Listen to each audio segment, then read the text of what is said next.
নমস্কার বন্ধুরা, অনুজ কিচেনে সবাইকে স্বাগত জানাই। আজ আপনাদের সাথে শেয়ার করব ডিম চিংড়ি লাউয়ের রেসিপি। আশা করি রেসিপিটি আপনাদের ভালো লাগবে। গরম ভাতের সাথে এই রেসিপিটা জাস্ট অসাধারণ খেতে লাগে। তো চলুন বন্ধুরা, আজকে রেসিপিটা দেখে নেওয়া যাক।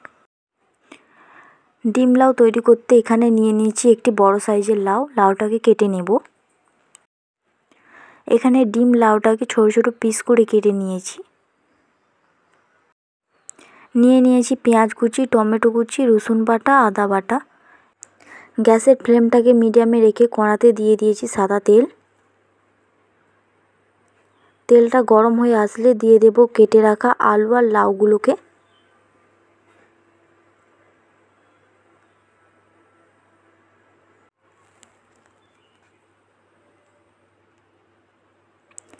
দিয়ে দেব 1 চামচ নুন আর 1 চামচ হলুদ গুঁড়ো।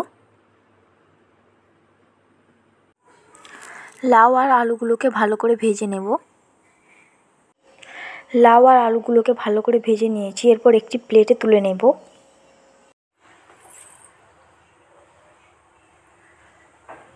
গ্যাসের ফ্লেমটাকে মিডিয়ামে রেখে কড়াতে দিয়ে দিলাম পরিমাণ মতো তেল।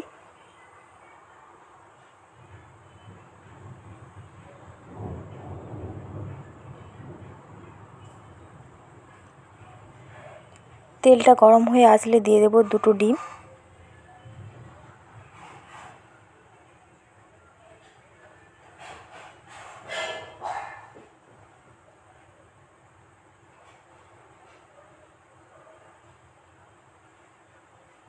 দিয়ে দেব সামান্য পরিমাণে লবণ। এবার ডিমটাকে ভেজে নেব। ডিমগুলো ভালো করে ভেজে নিয়েছি। এরপর একটি প্লেটে তুলে রেখে দেব। গ্যাসের ফ্লেমটাকে মিডিয়ামে রেখে কড়াতে দিয়ে দিয়েছি তেল। তেলটা গরম হয়ে আসলে দিয়ে দেবো একটি তেজপাতা,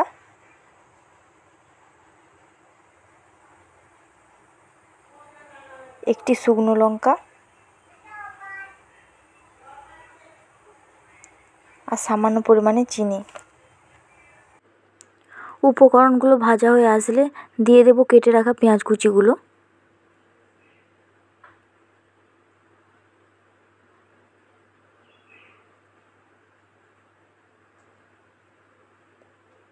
পেঁয়াজগুলোকে ভেজে নেব। পেঁয়াজগুলো ভাজা হয়ে আসলে দিয়ে দেব আদা রসুন বাটা। আদা রসুনগুলোকে ভেজে নিয়েছি। দিয়ে দিলাম 1 চামচ হলুদ গুঁড়ো। দিয়ে দেব 1 চামচ লঙ্কা গুঁড়ো।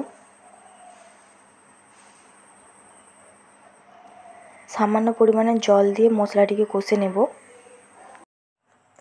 মশলাটি কষা হয়ে আসলে দিয়ে দেব কেটে রাখা টমেটো কুচি।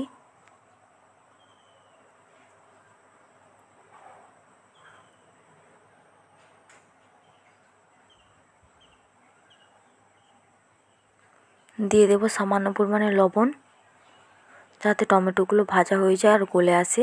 এরপর ভালোভাবে টমেটোগুলোকে ভেজে নেব।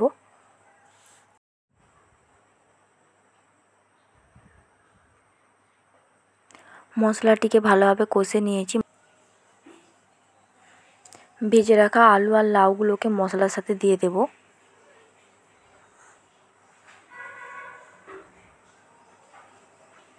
এরপর মশলার সাথে ভালোভাবে মিক্সড করে নেব। মশলার সাথে আলু আর লাউগুলোকে ভালো করে মিশিয়ে নিয়েছি।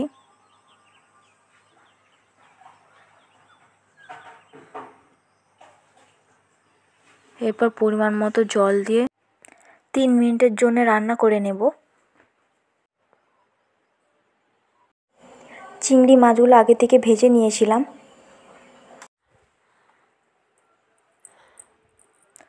3 মিনিট পর ফিরে এলাম। তো দেখুন বন্ধুরা, লাউ আর আলুগুলো ভালোভাবে সেদ্ধ হয়ে গেছে।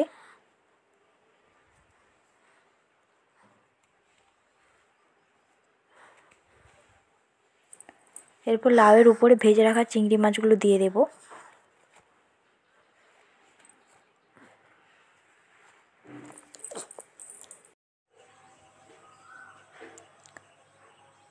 জলটা ফুটে আসলে দিয়ে দেবো ভেজে রাখা ডিমগুলো।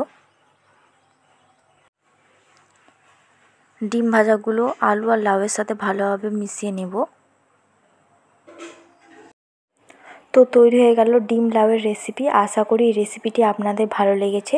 তাহলে একটি লাইক, শেয়ার, কমেন্ট করে দেবেন। তার সঙ্গে সাবস্ক্রাইব করার অনুরোধ রইল। আজকের ভিডিও এই পর্যন্ত। দেখা হবে আবার নতুন কোনো রেসিপির ভিডিও নিয়ে। ভালো থাকবেন, সুস্থ থাকবেন। ধন্যবাদ।